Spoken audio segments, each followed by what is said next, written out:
Hello everyone, good morning. आप सब कैसे हैं? आई होप आप सब बहुत अच्छे होंगे और आपकी पढ़ाई भी सुचारू रूप से चल रही होगी। तो दोस्तों, आज हम पढ़ेंगे कक्षा 12वीं विषय राजनीति विज्ञान और आज का हमारा प्रश्न है यूनेस्को के द्वारा संपादित कार्यों की समीक्षा कीजिए। यूनेस्को निम्नलिखित कार्यों को संपन्न करता है। पहला नंबर है शिक्षा, एजुकेशन। शिक्षा का विस्तार यूनेस्को का मौलिक दायित्व है, यानी कि शिक्षा का जो विस्तार है यूनेस्को का मौलिक दायित्व है। अपने शिक्षा अभियान में इस संस्था ने साक्षरता में वृद्धि तथा मौलिक शिक्षा के प्रसार पर अधिक ध्यान दिया है।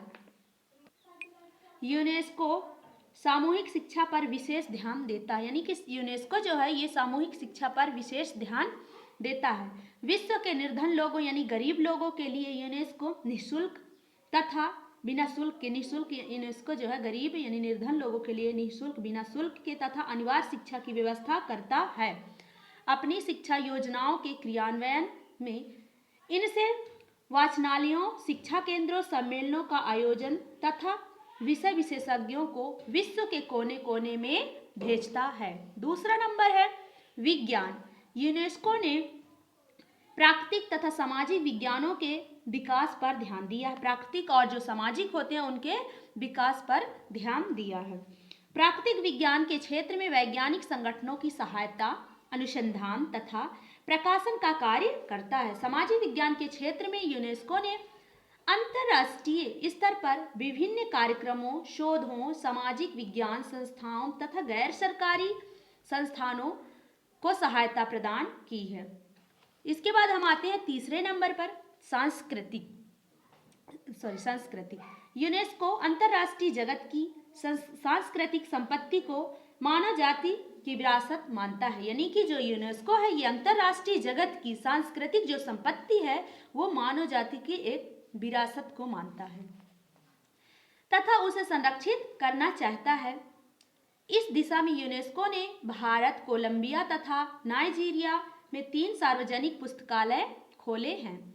इस संगठन ने अपने सांस्कृतिक कार्यक्रम योजनाओं के अधीन अनुसंधान तथा सम्मेलन, विचार गोष्ठियों का आयोजन, इतिहास लेखन आदि क्रियाओं को बढ़ावा दिया है।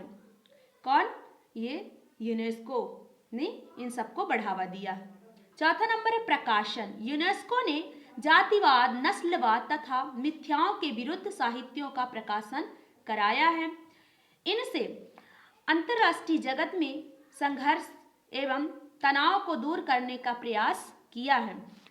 पांचवा नंबर है विद्वानों का आदान प्रदान। यूनेस्को विश्व में विभिन्न क्षेत्रों से विद्वानों के आदान प्रदान, भ्रमण, अनुदान, अन्य सम्मेलनों के आयोजन को प्रोत्साहित करता है। यूनेस्को के इस कार्य से विश्व में अंतरराष्ट्रीय सद्भावना की वृद्धि हुई है, यानी कि जो यूनेस्को के ये कार्य हैं वो विश्व में अंतरराष्ट्रीय सद्भावना में वृद्धि हुई है। उपर्युक्त कार्यों से स्पष्ट होता है कि यूनेस्को ने विशिष्ट समस्याओं के समाधान में जातिगत समस्या, पूर्व पश्चिम के तनाव को कम करने में विशेष सफलता पाई है। मानव जाति की एकता में बढ़ोतरी हुई है। अंतरराष्ट्रीय संबंध, अंतरराष्ट्रीय संचार के विकास, शिक्षा, पुनर्निर्माण तथा सांस्कृतिक आदान प्रदान, यानी अंतरराष्ट्रीय जो संबंध है, फिर उसके संचार, विकास, शिक्षा, ये पुनर्निर्माण तथा सांस्कृतिक आदान प्रदान में इसके कार्य काफी सराहनीय है, यानी प्रशंसनीय है।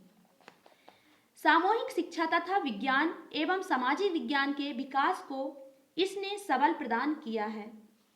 जातिवाद के उन्मूलन, शरणार्थियों के पुनर्वास तथा विश्व में मानव जीवन का स्तर ऊंचा करने में इनका योगदान सराहनीय रहा है, यानी प्रशंसनीय रहा। इनका योगदान जो है प्रशंसनीय रहा है। अगला प्रश्न है भारत के नागरिक के रूप में सुरक्षा परिषद ने भारत की स्थायी सदस्यता के पक्ष का समर्थन आप कैसे करेंगे? अपने प्रस्ताव का औचित्य सिद्ध करें। दोस्तों, ये प्रश्न NCERT बेस्ड क्वेश्चन है। उत्तर है भारत के नागरिकों के रूप में मेरा मानना है कि भारत को सुरक्षा परिषद का स्थायी सदस्य होना चाहिए। स्थायी सदस्यता के पीछे निम्नलिखित तर्क शामिल हैं। पहला नंबर है भारत संयुक्त राष्ट्र संघ के प्रारंभिक सदस्यों में से एक है। दूसरा है संयुक्त राष्ट्र संघ की निधि में भारत का निश्चित आर्थिक अंशदान है। तीसरा है भारत संयुक्त राष्ट्र संघ के विभिन्न शांति कार्यों में प्रभावी भूमिका निभाता है। चौथा नंबर है भारत संयुक्त राष्ट्र संघ के सिद्धांतों, उद्देश्यों और कार्यों में पूरा विश्वास करता है, इसलिए भारत संयुक्त राष्ट्र संघ के निर्णयों की उपेक्षा का उल्लंघन नहीं करता, चाहे वह कश्मीर का प्रश्न ही क्यों ना हो। पांचवा नंबर है भारत विश्व का सबसे बड़ा लोकतांत्रिक देश है। पांचवा नंबर क्या है? भारत जो है वो विश्व का सबसे बड़ा लोकतांत्रिक देश है। तो दोस्तों कैसा लगा ये वीडियो? कमेंट के माध्यम से अपना फीडबैक देना ना भूलें। Thank you so much.